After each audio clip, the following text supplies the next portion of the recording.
Vamos lá, pessoal. Uma videoaula sobre análise combinatória, bem rápida aí para quem perdeu o aulão ao vivo. Então, a ideia seria o seguinte: princípio aditivo de contagem. Maria entrou numa loja em que há 2 tipos diferentes de doces e 4 de salgados. Supondo que ela só possa comprar um alimento, de quantas maneiras distintas ela poderá, distintas, lembrando, diferente, ela poderá escolhê-lo? Então, ela vai comprar um alimento só e eu quero saber de quantas maneiras ela pode escolher. Cara, se só tem 2 doces e 4 salgados, ela vai escolher um. Então ela tem 2 mais 4, ela tem 6 possibilidades de escolher esse alimento.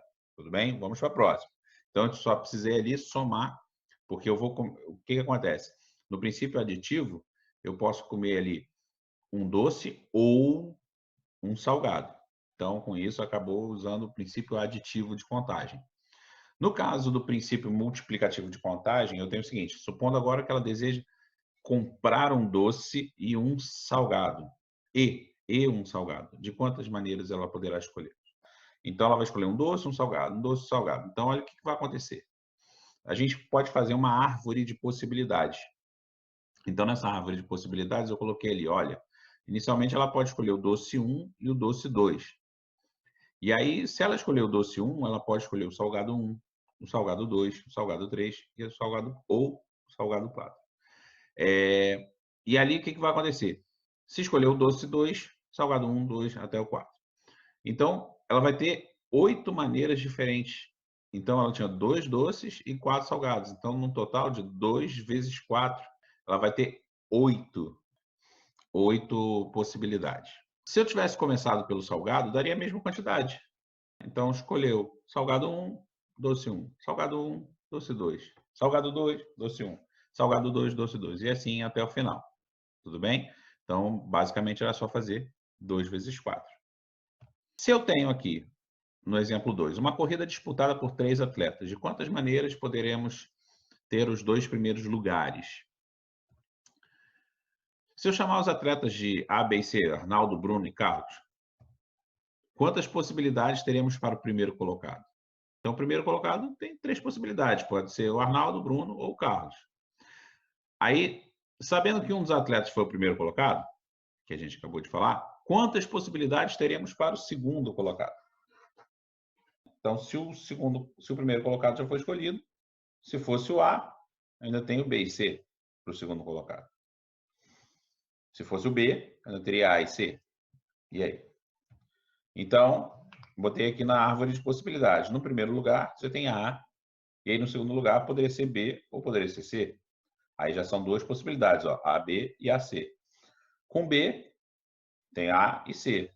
Então pode ser BA e BC. E depois com C, CA e CB. De um modo geral, se tivermos N maneiras de se fazer uma coisa, uma tarefa, e N maneiras para se fazer outra, a gente vai ter M vezes N para fazer as duas sucessivamente. Tá? Então, fazer uma e a outra. No princípio aditivo, não. Se tem M maneiras de fazer uma coisa, N maneiras de fazer outra, eu vou ter M mais N para fazer uma ou a outra. E aí vem um exemplo mais puxado um pouco. Quantos números inteiros entre 1000, ou seja, vai começar com 1 e alguma coisa, então não tem a possibilidade aí de começar com 0, e 9.999. Não tem algarismos repetidos. Então tem o seguinte, para o primeiro algarismo, então imagina, você tem de 1000 até 9.999. Então são 4 algarismos que esse cara tem. Então no primeiro algarismo, que seria o algarismo da unidade de milhar, vai acontecer o seguinte, você tem 9 possibilidades, do 1 ao 9. O 0 não está aparecendo nessa brincadeira porque o número era maior do que 1000. Então, de 1 a 9. Então, eu vou botar aqui, em cima do tracinho, a quantidade, não é o número 9, mas a quantidade de possibilidades que eu tenho ali. E para o segundo, o que vai acontecer com o segundo? Se for algarismo diferente, né, eu tenho agora a possibilidade de botar o 0, mas eu não posso botar o cara que saiu lá na frente. Então, vou botar um exemplo aqui que o 4, vamos supor que o algarismo 4 já tenha sido utilizado. Então, eu vou ter o 0, 1, 2, 3, 5, 6, 7, 8 e o 9. Ou seja, eu tenho 9 de novo. Então, eu tenho 9 possibilidades para escolher esse segundo algarismo aí, que é da centena. E depois gastei mais um, né? Aí eu vou ter 8, depois gastei outro, vou ter 7. E aí, como para fazer o número, né? Eu vou precisar desses 4 sucessivamente, um e outro, e outro, e outro. Então, eu vou ter 9 vezes 9 vezes 8 vezes 7, que daria 4.536. E aí vem a seguinte pergunta: será que a gente pode começar pelas unidades? Começando ali da direita para a esquerda? Bom, teriam 10 possibilidades para a unidade, que vai do 0 até o 9, confere. Depois, eu teria 9. Depois, eu teria 8, né? A gente já, sempre naquela situação, já são algarismos distintos.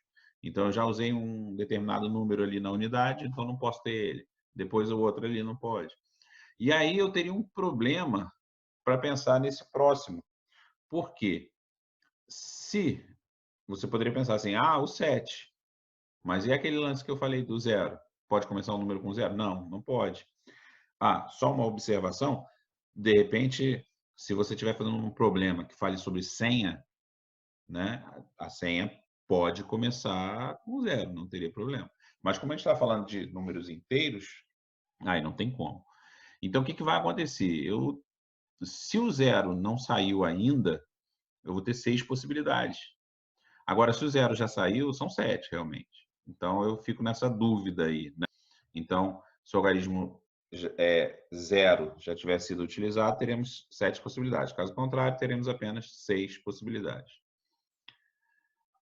Então, a gente pode propor uma segunda solução, que seria o seguinte. Observa que o 0 ali não tem tracinho embaixo. Então, quando a gente não coloca o tracinho, é que a gente está querendo o próprio número. Então, eu estou analisando o seguinte: quantos números terminam com 0?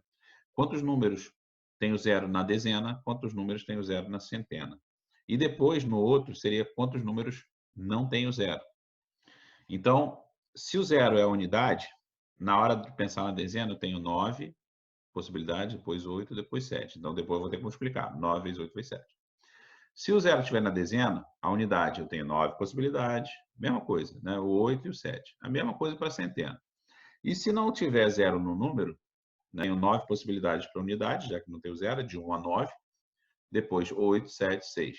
Então, o que eu vou ter que fazer? Vou ter que multiplicar cada uma dessas independente ali e depois somar todas elas, porque pode acontecer uma ou a outra ou a outra. Então, para fazer o número, eu estou usando o E, né, que é unidade e dezena e centena e unidade milhar. E para poder fazer depois todas essas possibilidades, então pode ser uma coisa, né, o 0 no final, o 0 na dezena, o 0 na centena ou sem o 0. Então, eu vou ter 3 vezes 7 vezes 8 vezes 9, aí você vai falar assim, da onde apareceu esse 3? É porque eu vou ter o 7 vezes 8 vezes 9 3 vezes, que é por causa dessas 3 possibilidades aí da posição do 0. Mais o 6 vezes 7 vezes 8 vezes 9, que deu o 4.536. Uma terceira possibilidade de pensar seria o seguinte: começa da direita para a esquerda e você vai fazer o seguinte: 10, 9, 8, 7. Mas e o problema do 0? Então, considera que os números podem, de repente, começar com 0. Então, temos lá essa situação. Então, vai dar uma quantidade, obviamente, maior do que a gente estava achando, porque a gente não pode ter o 0. Então, o que a gente vai fazer agora? Vai descontar essa situação. Imagina o 0, e aí você vai descontar isso. Quantos números começariam com 0 dentro daquela bagunça ali que a gente fez? 7 vezes 8 vezes 9. E aí depois subtrai uma da outra. Então, seria 7 vezes 8 vezes 9 vezes 10, menos a quantidade do outro, que era 7 vezes 8 vezes 9. E deu 4.536 números. Agora, quantos são os divisores positivos de 178.200?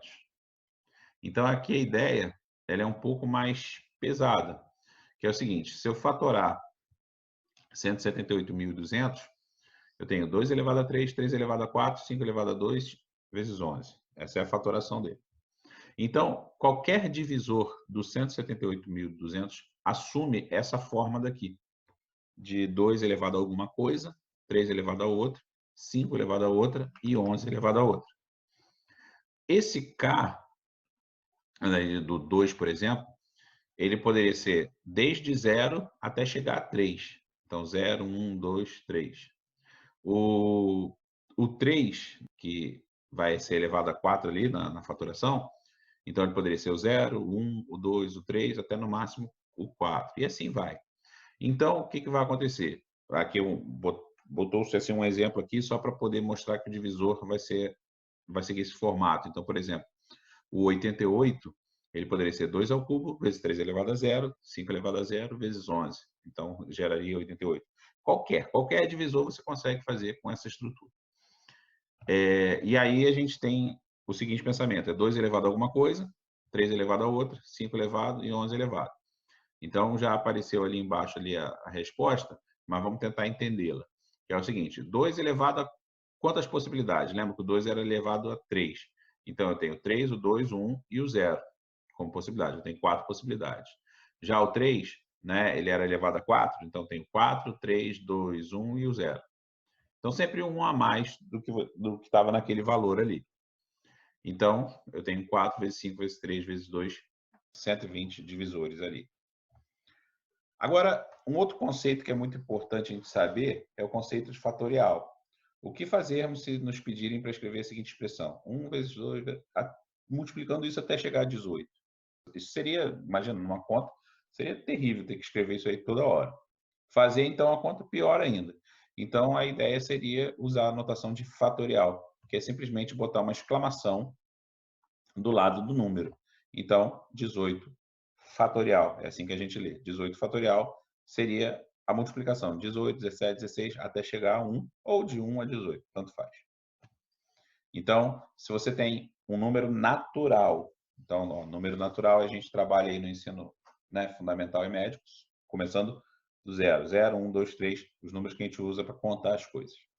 Então, seja n um número natural, o n fatorial, então, ele é simplesmente definido como isso. Ó. Eu tenho n vezes o n menos 1, o n menos 2, eu vou caindo até chegar no 1. E essa regra ela vai ser válida, né, se o n for maior ou igual a 1. E o zero fatorial, eles definiram como sendo 1. Para a gente poder, mais para frente, a gente vai trabalhar arranjo, combinação, vai acabar aparecendo um zero fatorial.